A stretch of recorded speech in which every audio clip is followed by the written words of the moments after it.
Welcome to Alia cake studio, जहां हर recipe आसान है। आज मैं आप लोगों को बताऊंगी कि आप अपनी क्रीम को किस तरीके से स्टेबल बना सकते हैं और केक 4 से 5 घंटे या 12 से 24 घंटे गुजरने के बाद भी आपका केक मेल्ट नहीं होगा और बिल्कुल स्टेबल रहेगा।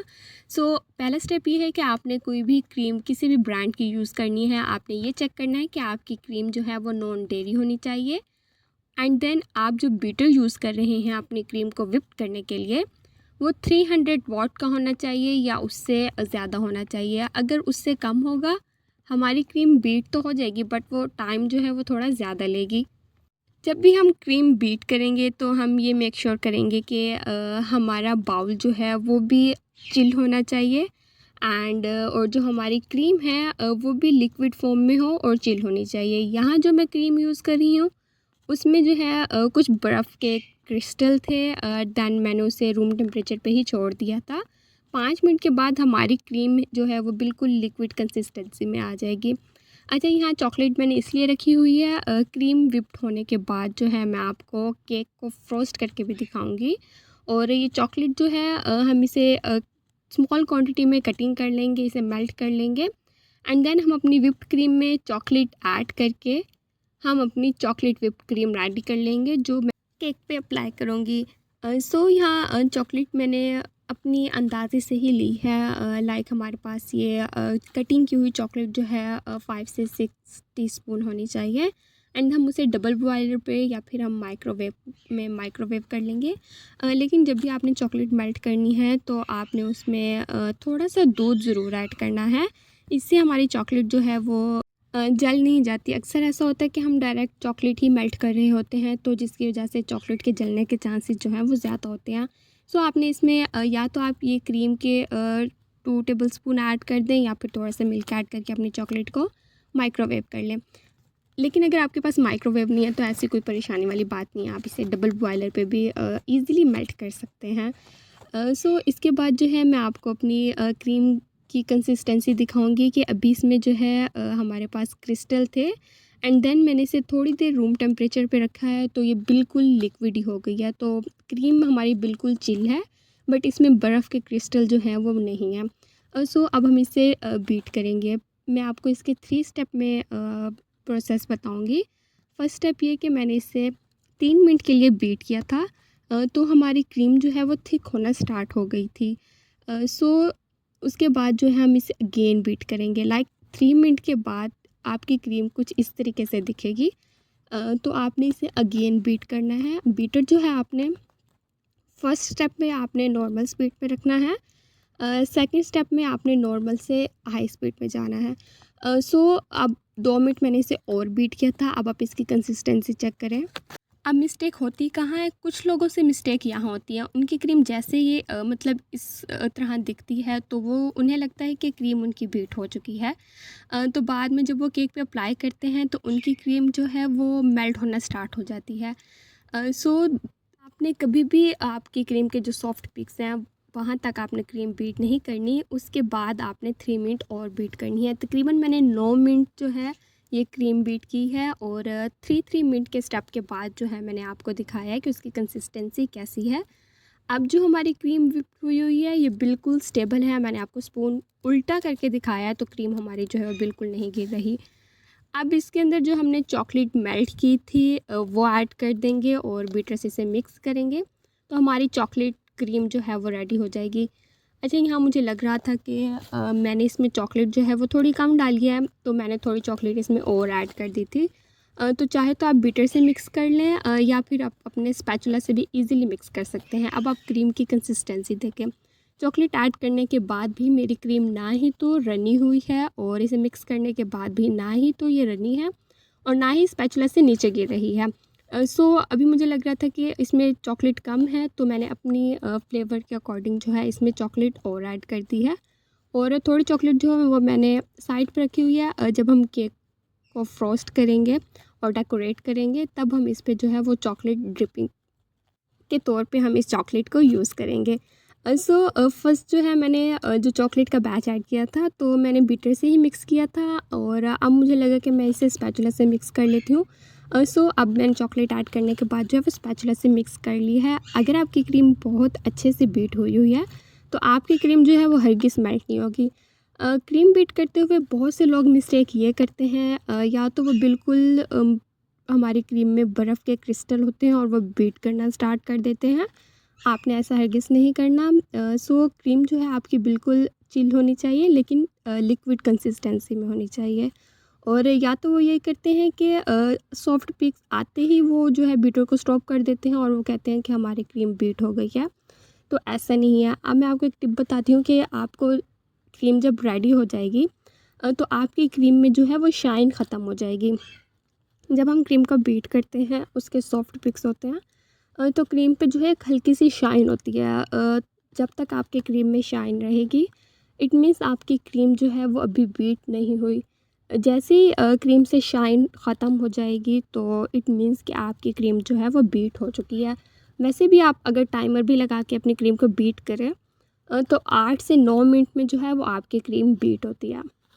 सो अब हम इस केक को अच्छे से फ्रॉस्ट करेंगे, लेयरिंग करेंगे, फाइनल कोट करेंगे। केक की रेसिपी जो है वो मैं अपने चैनल पे ऑलरेडी मैंने अपलोड कर दी है। सो अगर आप लोग चैनल पे न्यू हैं तो वीडियो को लाइक कर दें, चैनल को सब्सक्राइब कर दें ताकि हर न्यू आने वाली वीडियो आप तक आसानी से पहुंच जाए। और अब हम इसके ऊपर जो है वो क्रीम डालेंगे। अब मैं आपको बताऊंगी कि आपने स्पैचुला को किस तरीके से पकड़ना है और चलाना है। 2 फिंगर आपने साइड पे रखनी है और आपकी जो फर्स्ट फिंगर है थंब के साथ वाली वो आपने अपने स्पैचुला के जो है सेंटर में रखनी है। और स्पैचुला रख के ऐसे बिल्कुल आपने टेबल को नहीं घुमाना कि आपकी क्रीम जो है सारी एक साथ ही आ जाए। आपने बिल्कुल कर्व शेप में आपने अपना स्पैचुला को जो है केक के ऊपर रखना है और हल्के हाथ से टेबल घुमाते हुए आप अपने केक पे जो है वो वर्क करें। आप जितनी ज़्यादा प्रैक्टिस करेंगे आपका हाथ जो है केक पे उतना ही ज़्यादा साफ़ होगा। अब आप देख सकते हैं मैंने स्पैचुला बिल्कुल भी सीधा नहीं रखा हुआ, मैंने स्पैचुला जो है वो थोड़ा सा टेढ़ा रखा हुआ है। टेढ़ा रख के ही मैं उसे नीट कर रही हूँ। और उसके बाद जो है हम अपनी सेकंड लेयर ऐड करेंगे। सेकंड लेयर जो है आपने अपने केक की जो टॉप का पार्ट आप रिमूव करते हैं, रिमूव करने के बाद जो लेयर होती है आपने सेकंड लेयर जो है वो ऐड करनी है। और अब मैं इसे सोक किस चीज़ से कर रही हूँ, सोक सिंपल है। आपने थोड़ा सा पानी लेना है, लाइक हमारे पास हाफ़ कप पानी होना चाहिए और उसके अंदर 3 टेबलस्पून हम शुगर ऐड करके उसे अच्छे से मिक्स कर लेंगे। तो हमारे पास शुगर सिरप जो है वो रेडी हो जाएगा और इससे आप अपने वनीला केक को, चॉकलेट केक को दोनों को ही सोक कर सकते हैं। इससे केक मॉइस्ट भी रहता है और ये स्टेप जो है केक को ड्राई होने से भी रोकता है। सम टाइम ऐसा होता है कि हम केक जो है बॉक्स से निकाल के ऐसे ही फ्रिज में रख देते हैं, जिसकी वजह से हमारा केक और उसके ऊपर जो हमने क्रीम अप्लाई की होती है वो ड्राई हो जाती है। तो जब हम शुगर सिरप से अपने केक को सोक करते हैं तो ये केक को जल्दी ड्राई होने से रोकता है। आपने कभी भी अपने केक को ओवर सोक नहीं करना। सोक करने के बाद आपने केक पे जो है फिंगर्स टच करके देखनी है। अगर फिंगर पे आपके वाटर ज़्यादा आ रहा है तो इट मीन्स कि आपने केक को ओवर सोक कर दिया है। आपने बस केक को बिल्कुल लाइट से सोक करना है कि केक जो है वो हमारा मॉइस्ट रहे। अब मैं आपको अगेन दिखा रही हूँ, फिंगर आपकी थंबनेल के साथ वाली जो फिंगर है, हमारी फर्स्ट फिंगर है, वो आपने स्पैचुला के दरमियान में रखनी है और इस तरीके से आपने अपनी क्रीम को स्प्रेड करना है।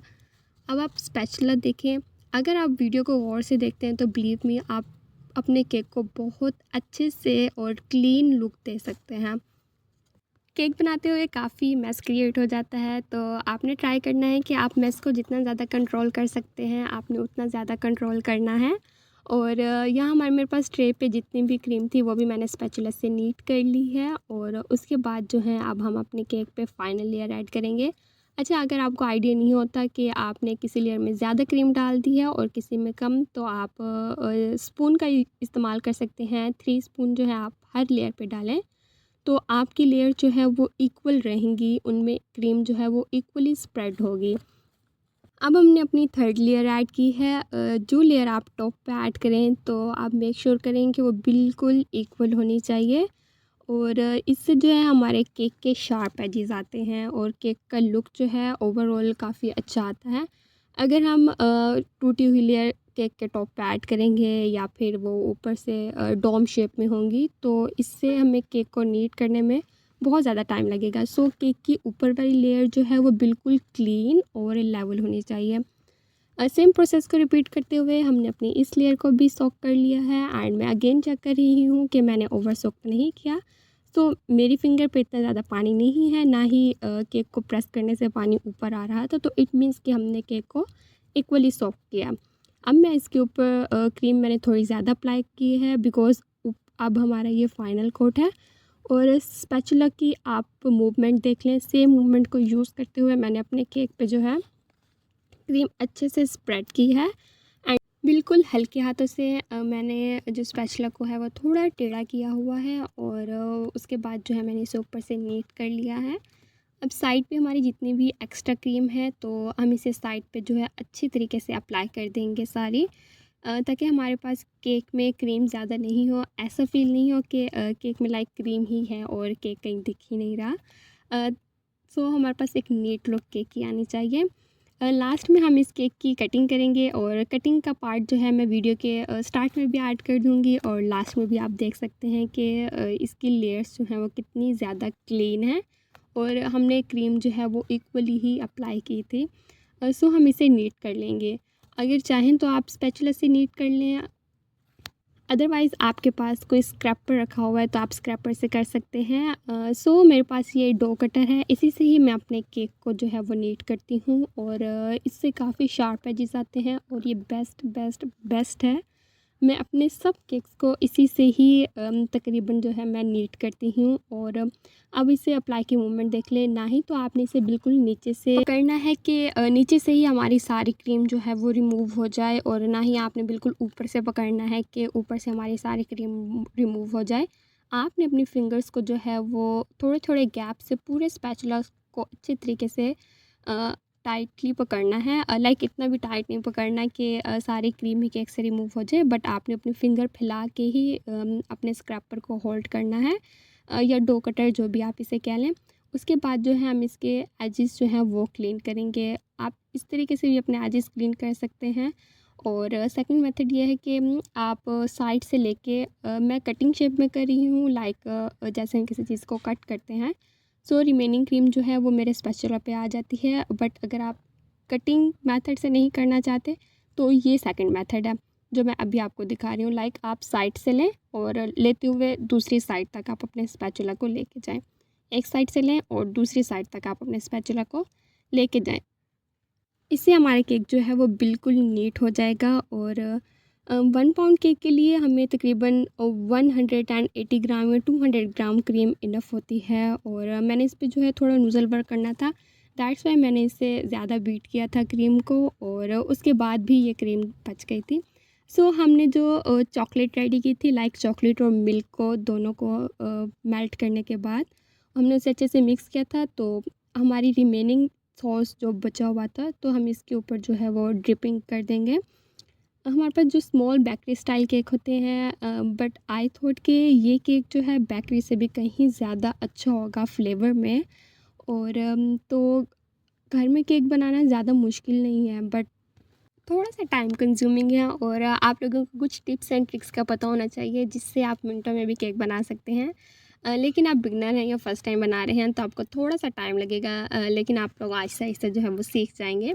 सो अगर आप लोग चैनल पे न्यू हैं तो चैनल को सब्सक्राइब कर दें, वीडियो को लाइक कर दें, और आप लोग मुझे कमेंट सेक्शन में बताएं कि नेक्स्ट आपको किस केक की रेसिपी चाहिए। अगर हम केक पे वापस आएँ तो केक पे ड्रिपिंग जो है हम 2 तरीक़ों से कर सकते हैं। एक तो आप पाइपिंग बैग में चॉकलेट ऐड करके और उसी के साथ ही आप अपनी ड्रिपिंग केक पे कर लें। और सेकंड मेथड जो है वो स्पून से है। आप लोगों को जैसे ईज़ी लगे वो कर लें। समटाइम ऐसा होता है कि आपके पास पाइपिंग बैग नहीं है तो आप सिंपली अपने केक को जो है वो किसी भी स्पून का इस्तेमाल करके उस पर ड्रिपिंग कर सकते हैं। ड्रिपिंग हमारी फ़ाइनल हो चुकी है, उसके बाद जो है हम केक पे नूज़ल वर्क करेंगे, और ये मेरा फेवरेट काम है। लाइक नूज़ल वर्क करते हुए मैं बहुत ही ज़्यादा एंजॉय करती हूँ और बहुत ही ज़्यादा मज़ा आता है। नूज़ल्स जो हैं वो आप लोगों को ऑनलाइन भी मिल जाएंगी, पाइपिंग बैग भी आप लोगों को ऑनलाइन मिल जाएंगे। और अगर आपके घर के पास कोई ऐसी बेकरी है या शॉप है जहाँ से बेकरी का सामान मिलता है तो वहाँ से आप इजीली बाय कर सकते हैं। और ये ज़्यादा महंगी नहीं आती, मतलब स्मॉल नूज़ल जो है आपको 50 की मिल जाएगी, 60 की मिल जाएगी। और अगर आपने लार्ज नूज़ल लेनी है तो वो 100 या 120 तक इजीली आपको मिल जाती है। और वो आपके लाइफ टाइम आप जब तक केक बनाते हैं आपके साथ रहती हैं और ये कभी भी ख़राब नहीं होती। सो एक टाइम की इन्वेस्टमेंट है, अगर आप कर लें तो आप खुद ही घर में बहुत ही मज़ेदार और प्यारे से केक बना सकती हैं। ओके, अब हम अपने पाइपिंग बैग में जो है वो क्रीम पोर कर लेंगे। और उसके बाद जो है हम अपने पाइपिंग बैग को जो है वो ट्विस्ट करेंगे। लाइक आपने बिल्कुल भी ज़्यादा प्रेशर नहीं देना, लाइक बिल्कुल लाइट से जो है आपने अपने पाइपिंग बैग को ट्विस्ट करना है। और उसके बाद जो है आपकी ये क्रीम कोन बिल्कुल रेडी हो गई है। सो अब आप इससे इजीली कोई भी फ्लावर्स या कुछ भी आप पाइप करना चाह रहे हैं। सो सेकंड थिंग ये कि आप के पास अगर केक बेस नहीं है तो आप सिंपल प्लेट पे भी शिफ्ट कर सकते हैं, तो कोई ऐसा मसला नहीं है। अदरवाइज़ ये हमारे पास बेस प्लेट जो है ये भी आपको ऑनलाइन मिल जाएंगी, या आपके एरिया में कोई भी बेकरी की शॉप है जहाँ से बेकरी का सामान मिलता है आपको वहाँ से इजीली मिल जाएगी। उसके बाद जो है हम अपनी टेबल को क्लीन कर लेंगे एंड फिर हम अपना फेवरेट काम करेंगे, केक पे नूज़ल वर्क करेंगे। नूज़ल वर्क करना बहुत ही सेटिस्फाइंग होता है और बहुत ज़्यादा मज़ा आता है। और अगर आप फर्स्ट टाइम यूज़ कर रहे हैं तो आप पहले जो है किसी प्लेट पे प्रैक्टिस कर लें ताकि आपकी नूज़ल से जो क्रीम है वो बिल्कुल इक्वली निकले और आपकी जो ग्रिप हो हमारे पास क्रीम कोन पे वो काफ़ी अच्छी होनी चाहिए। सो आप जितनी प्रैक्टिस करेंगे तो अच्छा होगा। डायरेक्ट केक पे अप्लाई नहीं करें, पहले आप प्रैक्टिस कर लें एंड देन सेम क्रीम को आप दोबारा से पाइपिंग बैग में जो है पोर करने के बाद केक पे आप अपना नूज़ल वर्क करें। सो कुछ चॉकलेट्स जो है वो मैंने केक के सेंटर में ऐड की थी और कुछ चॉकलेट जो है वो मैंने केक के ऊपर जो हमने नूज़ल वर्क किया है उसके ऊपर जो है वो ऐड कर दी थी और हमारा केक जो है बिल्कुल रेडी हो गया था। सो अभी मैं आप लोगों को इसकी कटिंग करके दिखाऊंगी और ये बहुत ही डिलीशियस केक बना था और आप लोगों ने ज़रूर ज़रूर ट्राई करना है। बाकी अल्लाह पाक आप सबके रिस्क में बहुत ज़्यादा बरकत डालें, खुश रहें, खुशियाँ बाँटें। सो जो चॉकलेट हमने कटिंग की थी उसमें से मैंने कुछ चॉकलेट जो है वो रख ली थी। अब हम केक के सेंटर में और केक की साइड पे जो है वो चॉकलेट ऐड कर देंगे। अगर आपके पास कोई और चॉकलेट रखी हुई है आप अपनी मर्ज़ी के अकॉर्डिंग केक पे जो है कोई भी चॉकलेट ऐड कर सकते हैं। और उसके बाद जो है आप अपने केक को ठंडा करें। आपने कभी भी केक बनाने के फ़ौरन बाद अपना केक सर्व नहीं करना।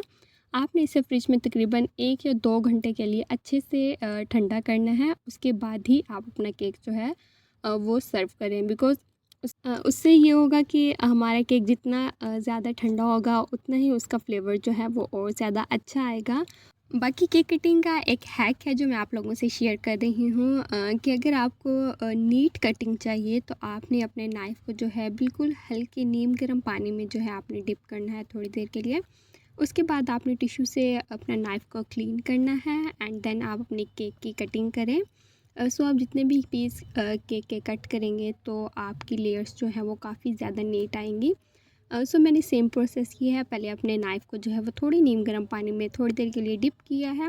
उसके बाद टिश्यू से साफ़ करने के बाद मैंने अपने केक की कटिंग की है। लुक एट द लेयर्स, बिल्कुल equal cream, equal cake layers, इतना अमेजिंग ये केक देखने में लग रहा है उससे ज़्यादा ये खाने में है। मतलब बहुत ही ज़्यादा डिलीशियस था। अभी रिकॉर्डिंग करते मेरा दोबारा से दिल कर रहा है इस केक को खाने का। पसंद आया तो लाइक और सब्सक्राइब ज़रूर करें। अल्लाह पाक आप सबके रिस्क में बरकत डालें और मिलते हैं कल शाम को 6 बजे एक नई रेसिपी के साथ। अल्लाह हाफिज़।